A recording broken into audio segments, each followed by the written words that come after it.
On a crisp autumn evening, Chicago's Gold Coast shimmered with luxury.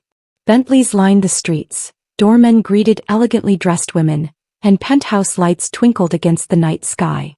Inside the Langham Hotel, a charity gala unfolded like a dream. Jazz notes drifted from a quartet, waiters gracefully moved with champagne trays, and the city's elite, clad in designer gowns and custom suits, mingled. At the heart of it all stood Evan Brooks, a 36-year-old tech titan. His journey to success was a modern legend. A black man, he'd built Phoenix Cypher, a billion-dollar cybersecurity empire, from a cramped MIT dorm room. Evan embodied the kind of success America often celebrated, yet sometimes questioned.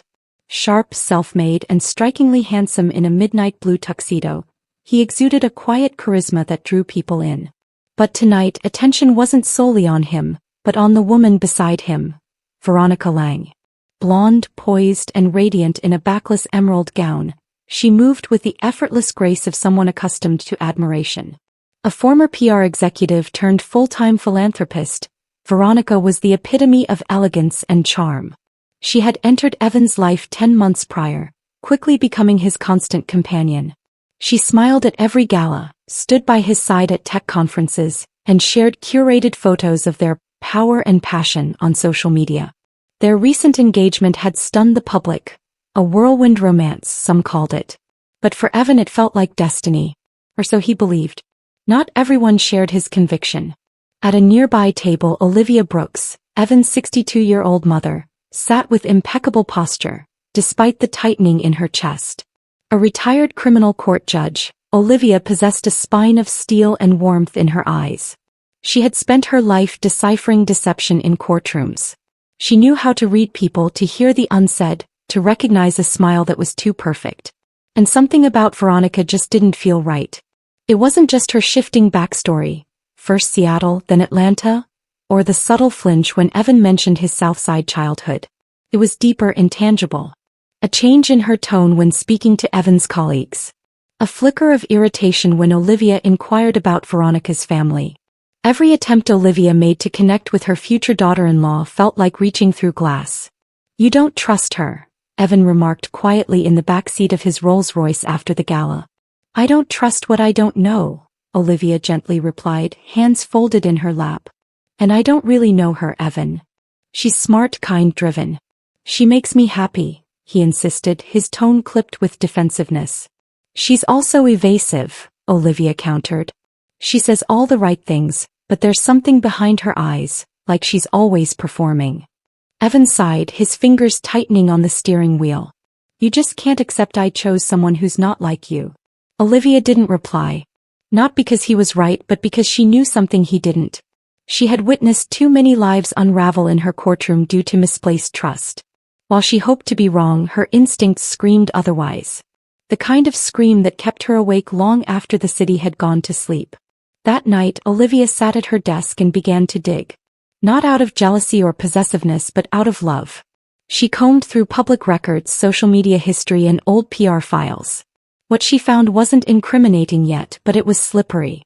Inconsistent job dates. A college degree that couldn't be verified. Friends who were conveniently all abroad or off the grid. Veronica was a ghost, cloaked in luxury. The next morning, over coffee, Olivia watched Veronica laugh as she fed Evan bits of croissant at a downtown cafe. To anyone else, it was a picture of affection. To Olivia, it was a performance. The subtle glance Veronica gave to the neighboring table before leaning in. The way her voice lifted a decibel higher when she knew she had an audience. Later that week, the cracks deepened. At a brunch with Evan's mentors, Veronica dismissed a question about her past with a joke. "Oh, who remembers college? That was ages ago." But her eyes flared briefly, just enough for Olivia to catch it. Then came the slip about her mother, supposedly deceased, yet mentioned as recovering well in a casual comment. Evan didn't notice. Olivia did. Then came the moment that changed everything. Olivia stopped by Evan's condo unannounced to drop off a family photo album, an olive branch. Veronica was alone, barefoot, pacing the kitchen on a heated call. She hadn't heard Olivia enter. Her voice, normally saccharine, was razor sharp. "Yes, I said 3 more weeks. No, he still hasn't asked about the prenup. Stop rushing me. He trusts me." Once I'm in, we'll have access to everything. Olivia froze, her breath caught in her throat. I know his mother's nosy, Veronica continued, her voice a whisper now, but I've got her handled.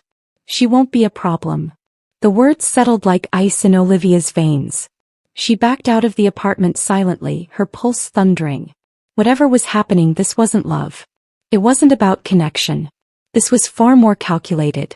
And if Olivia didn't act soon, her son, the man she had raised with every ounce of strength and sacrifice, was going to marry a stranger, a dangerous one. The perfect image was cracking. And behind it, something truly sinister was beginning to show. By the time Olivia Brooks left her son's condo that evening, the city's golden lights glimmered through a veil of mist settling over Lake Michigan. Her heartbeat was heavy with clarity. What she had heard, Veronica's voice, cold and calculating, was more than just suspicion confirmed. It was a declaration of intent. And Evan, blinded by love, wouldn't believe it unless the truth was undeniable. Olivia had spent a lifetime discerning lies in courtrooms. Now her most important case was personal. She couldn't confront Veronica outright. That would only give her time to vanish, to pivot and manipulate. He couldn't go to Evan, not yet.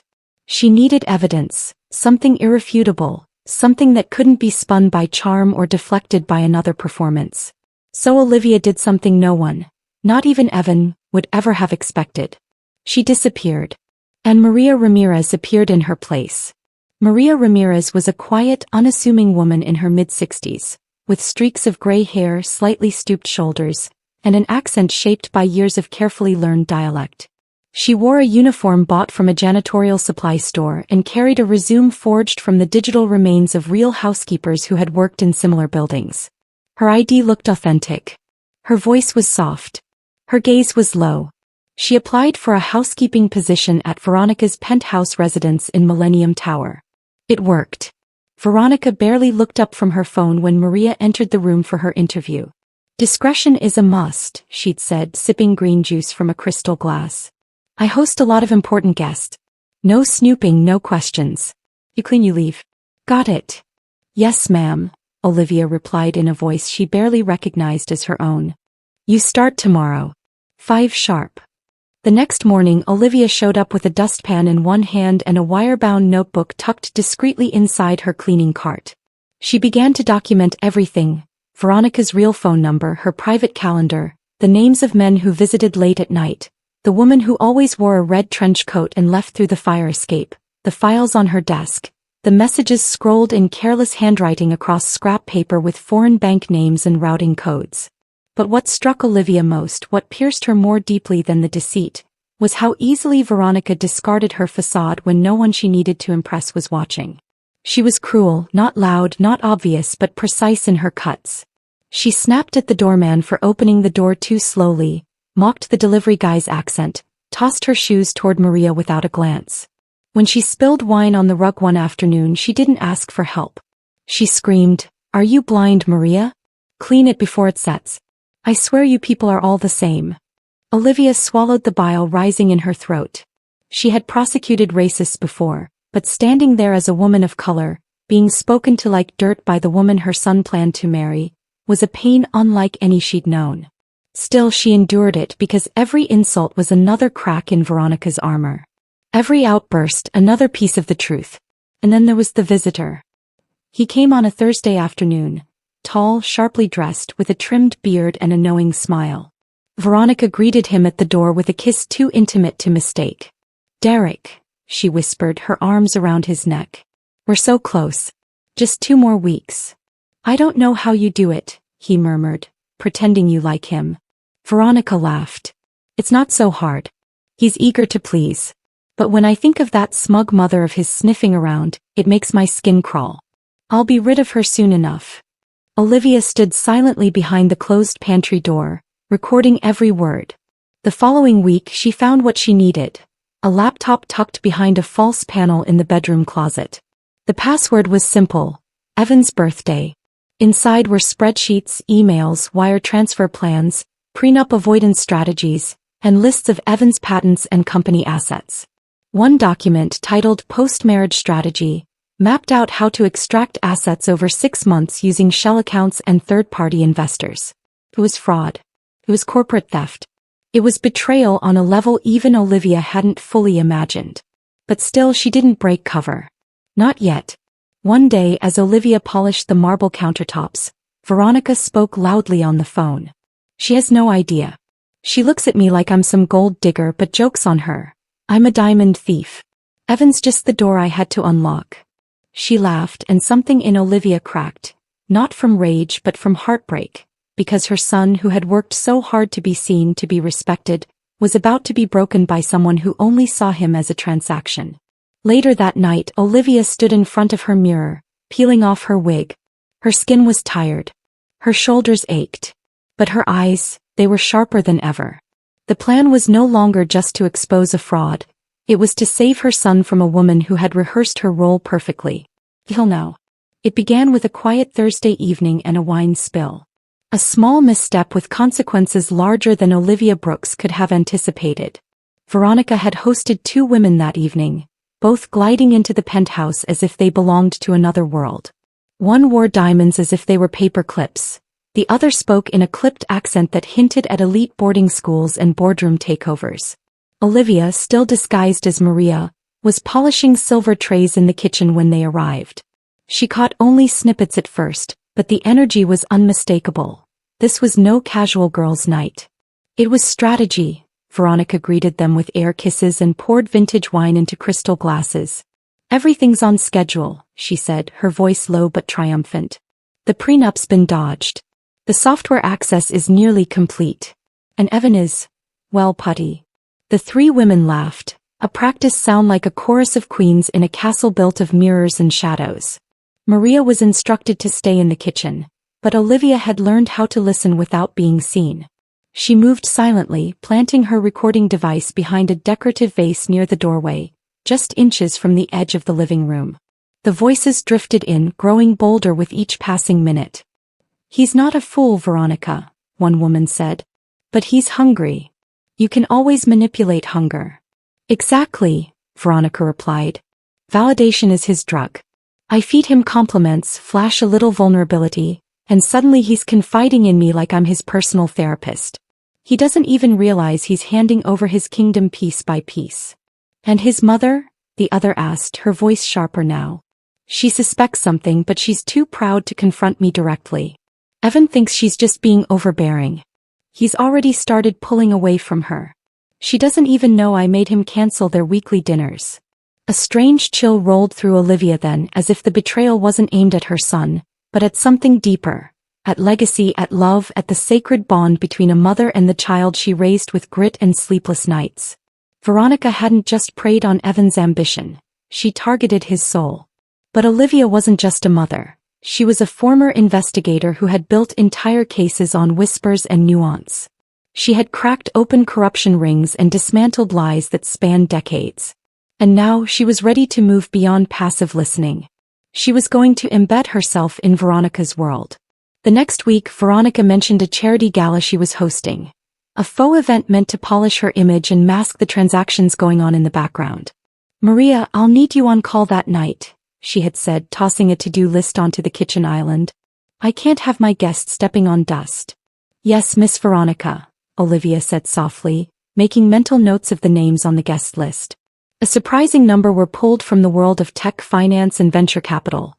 People who had every reason to be skeptical of scams and schemes, but who also loved the thrill of exclusivity. These were Veronica's targets, Olivia realized. Evan wasn't her only mark. He was simply the most valuable one.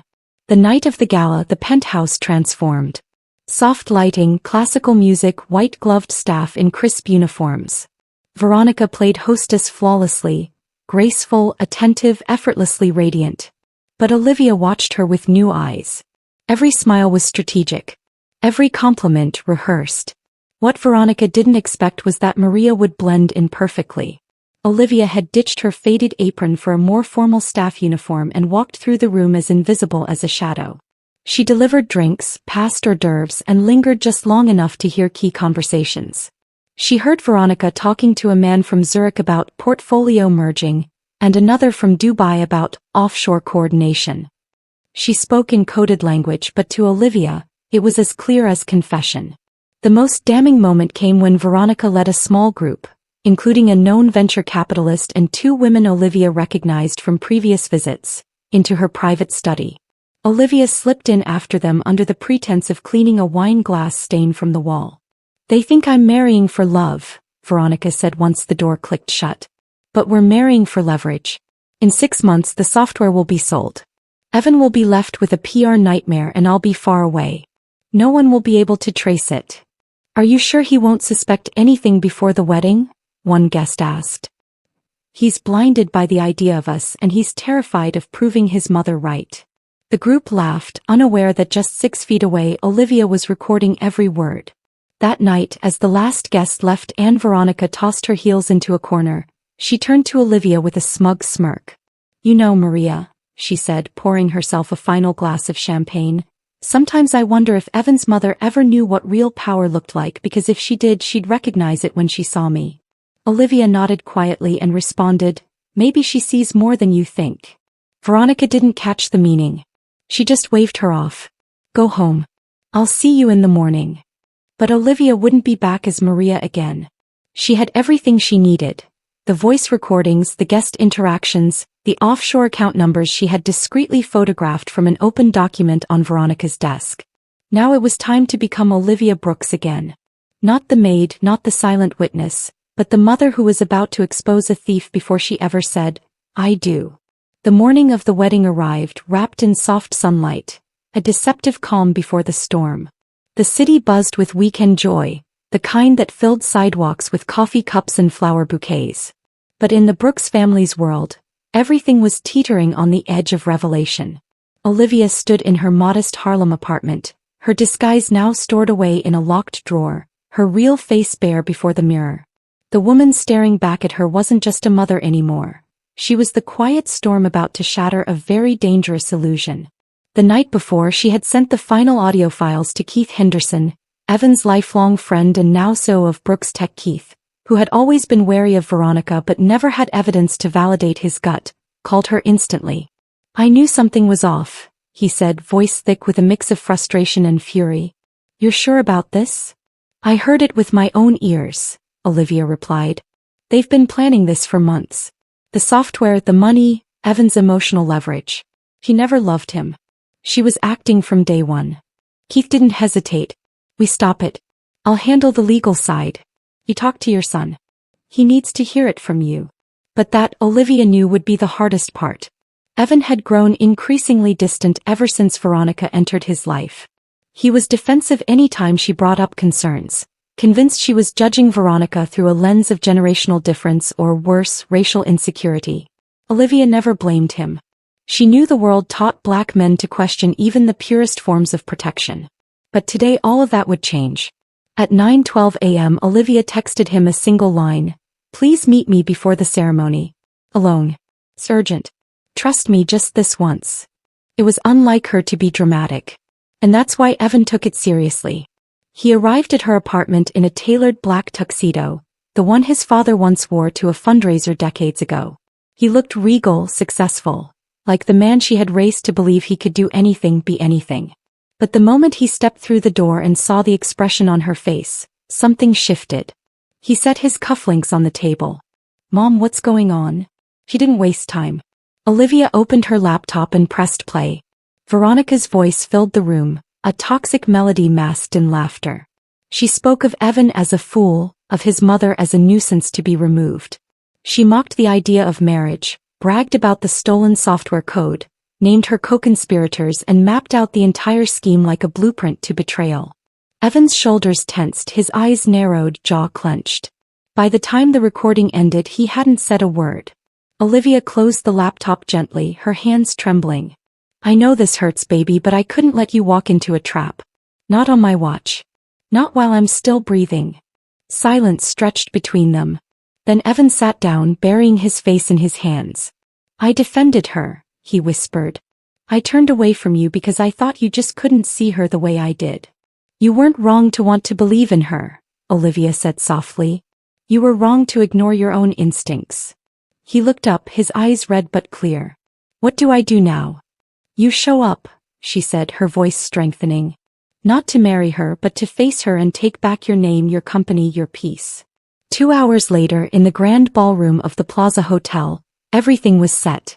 Guests arrived dressed to the nines. The string quartet played soft renditions of classic love songs. Champagne flowed, and Veronica, glowing in a custom silk gown that glistened like ice, stood in front of the mirror in the bridal suite, admiring the woman she had fooled the world into believing she was. But the illusion was crumbling. At exactly noon, Evan entered the venue alone. No best man, no smile, just a stack of documents in his hand and a security team stationed at each exit. He walked past shocked guests who began whispering as the music faltered. He stepped up to the stage where the officiant stood, confused. "There's no wedding today," Evan announced, voice calm but commanding. "There never was." Gasps rippled through the crowd. Veronica appeared in the doorway of the bridal suite, confusion turning quickly into fury. "What is this?" she demanded, storming forward. "You don't get to ask questions today," Evan said, lifting the microphone. "Today I speak." He turned to the audience. "I want to thank you all for coming. I know you flew in, took time off, bought gifts. And I wish this were a celebration, but it's not. It's a reckoning." He played the recordings aloud. Every damning word, Veronica's betrayal spilled across the ballroom, unfiltered and undeniable. Her plans, her lies, her contempt. The silence that followed was suffocating. Veronica's face paled. She tried to interject, to spin the narrative, but Olivia stepped forward then, dressed not as a maid, not as a detective, but as a mother who refused to be silenced. She held up a small flash drive. "This contains documents and recordings that have already been sent to federal authorities. You plan to steal national security-level tech and sell it abroad. You won't be walking away from this." Veronica's mask shattered. She lunged toward Evan, shouting, "You were nothing before me. I made you whole." Evan didn't flinch. "No one tried to break me, but I was raised by a woman who made sure I knew what strength looked like." The police arrived minutes later. Veronica was handcuffed, still yelling threats and denials. Guests filed out in shocked silence.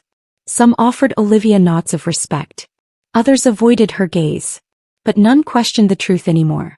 And as the ballroom emptied, Evan stood next to his mother. The woman who risked everything to save him. "You didn't just stop a wedding," he said. "You saved my life." She smiled, wrapping her arm around him. "That's what love does. It protects even when it hurts." The wedding that never was became the moment everything changed. Not just for Evan but for every person who witnessed what happens when truth walks in dressed in dignity and deceit is dragged out screaming. In the weeks that followed the public unraveling of the wedding that never was, the world Evan Brooks had so carefully constructed was no longer the same. The headlines faded from front pages, but the ripple effect of that one moment, the moment he stood beside his mother and let the truth ring out across the plaza's marble halls, echoed through his life in more powerful ways than he could have imagined. He spent the first few days in solitude.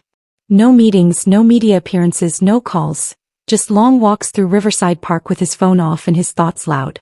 The betrayal had been deeply personal. Not just the fraud, not just the manipulation of a company he had built from the ground up, but the emotional severing of trust. He had allowed someone into the sacred corners of his world, into the private chambers of his vulnerability, and in return he had been deceived. But as the pain began to settle, a new truth emerged, not one rooted in anger but in clarity.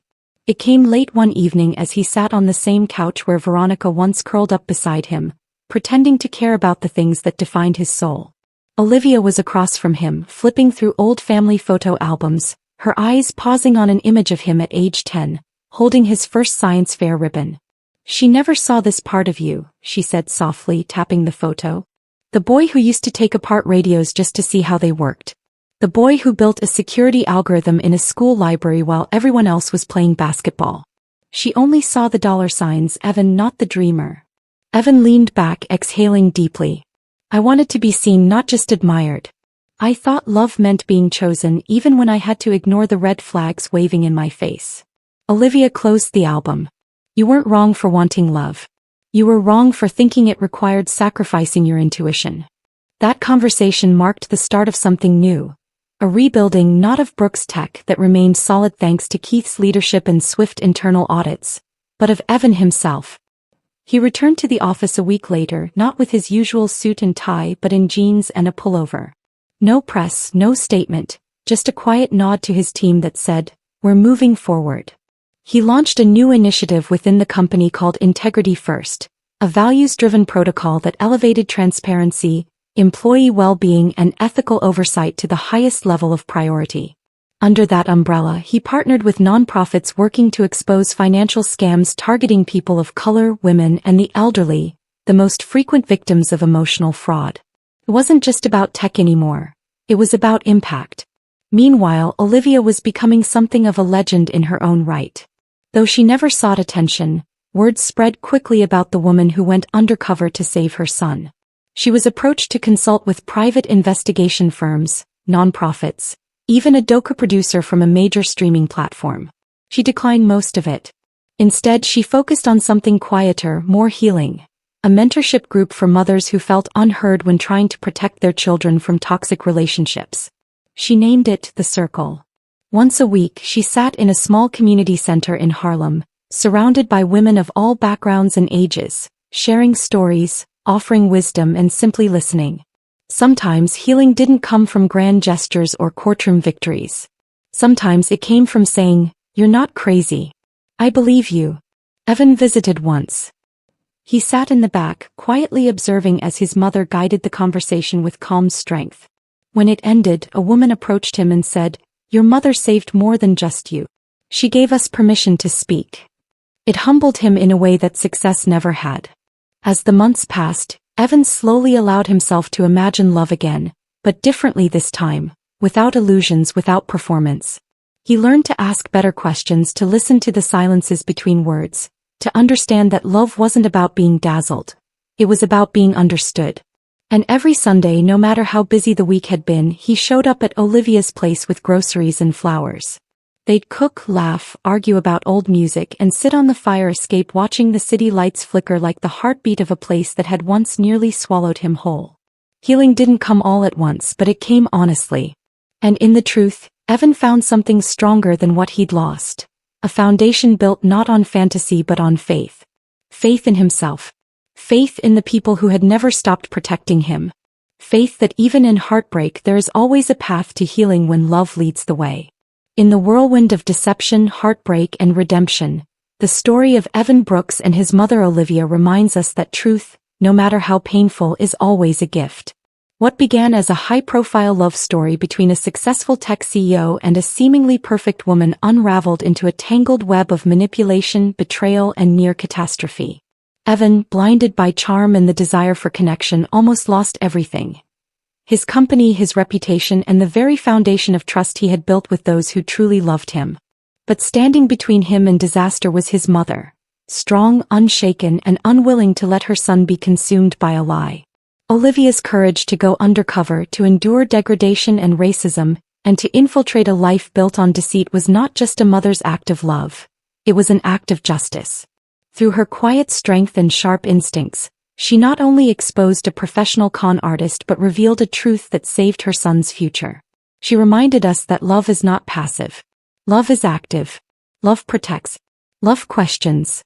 And when needed, love stands in front of the fire so those we care for don't burn. Evan's journey didn't end with heartbreak. It began with it. Out of the ashes of betrayal came a man reborn. More discerning, more grounded, and more connected to his values than ever before. He learned to stop mistaking admiration for love, performance for authenticity, and charm for character.